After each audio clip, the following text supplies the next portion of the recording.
انسان غموں میں گھرا ہوا ہے اور پریشان ہے اور یہ دعا نہیں پڑھتا تو وہ غافل ہے۔ لا الہ الا انت سبحانک انی کنت من الظالمین۔ فضیلت الشیخ مفتی عبداللطیف، اسلامک اسکالر۔ زندگی میں کبھی حالات ایسے آ جاتے ہیں کہ انسان سمجھتا ہے کہ اب میں بچ نہیں پاؤں گا، میرے لیے نجات کا کوئی راستہ نہیں ہے، حتیٰ کہ بعض اوقات تو انسان کو سامنے موت نظر آ رہی ہوتی ہے، مگر جو لوگ اللہ پر امید رکھتے ہیں اور حوصلہ رکھتے ہیں تو اللہ کریم ان کو سخت سے سخت مصیبت سے بھی نکال دیتا ہے۔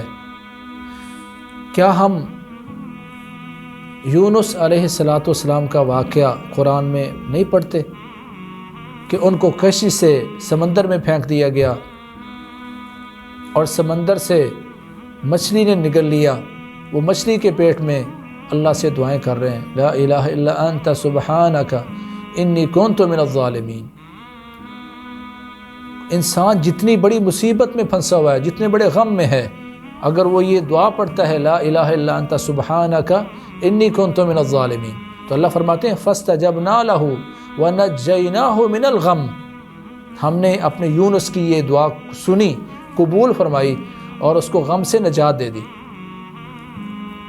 انسان غموں میں گھرا ہوا ہے اور پریشان ہے اور یہ دعا نہیں پڑھتا تو وہ غافل ہے۔ اس کو چاہیے کہ جب وہ مصیبت میں ہے اور پریشانی میں اور غم میں ہے تو کثرت سے یہ دعا پڑھے، لا الہ الا انت سبحانک انی کنت من الظالمین۔ تو یہ دعا اتنی بڑی مشکل میں یونس علیہ السلام نے پڑھی اور اللہ فرماتے ہیں اگر میرا یونس یہ کلمات نہ کہتا تو قیامت تک مچھلی کے پیٹ میں رہتا۔ مچھلی کے پیٹ سے نکل کر وہ دوبارہ اپنی قوم میں لوٹ آئے ہیں۔ وجہ کیا تھی کہ انہوں نے اللہ تعالیٰ سے یہ دعا کی اور اللہ نے ان کو اس غم سے نجات دے دی۔ غم جتنا بھی بڑا ہو اللہ تعالیٰ کے سامنے پر امید رہ کر دعائیں کریں، اللہ کریم آپ کو اس غم سے نجات نصیب فرمائے گا۔ ہم نے غار والے لوگوں کا واقعہ بھی سنا اور پڑھا۔ کیا ہے وہ غار والوں کا واقعہ؟ باہر تیز آندھی چل رہی ہے، شدید بارش ہے اور وہ پہاڑ کی ایک غار میں گھس گئے اور اوپر سے ایک بڑی چٹان لڑکتے لڑکتے گرتے گرتے وہ غار کے منہ پر آ کر فٹ ہو گئی ہے۔ اب تصور کریں ان تینوں نے اپنا زور لگا لیا، قوت ساری صرف کر لی، ہلا نہیں پائے۔ اب روشنی، ہوا، خوراک، ہر چیز ختم ہو جی۔ نتیجہ کیا ہے؟ ان تین بندوں کے سامنے سوائے موت کے کچھ نہیں تھا، دنیا سے ڈسکنیکٹ تھے، پر انہوں نے اللہ تعالیٰ کے فضل و رحمت کے ساتھ اپنے آپ کو جوڑے رکھا، پر امید رہے۔ دعا مانگو۔ ایک نے دعا مانگی، چٹان تھوڑی سی سرک گئی ہے، دوسرے نے مانگی اور سرک گئی ہے، تیسرے نے دعا مانگی تو چٹان دور جا گری۔ یہ تینوں لوگ باہر نکلے ہیں۔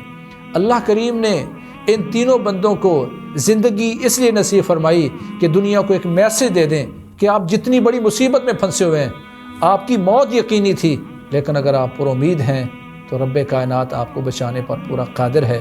یہ دلیل اس بات کی کہ آپ جتنی بڑی مصیبت میں ہیں اللہ سے دعائیں مانگیں، پر امید رہیں۔ جب آپ کی موت یقینی بھی تھی تو اس امید نے آپ کو پھر سے نئی زندگی بخش دی۔ اللہ تعالیٰ کے فضل و رحمت کے ساتھ پر امید رہیں، غم بھی دور ہو جائیں گے، مشکلات۔ خیر کی بات آگے شیئر کیجیے اور اپنے لیے صدقہ جاریہ بنائیے۔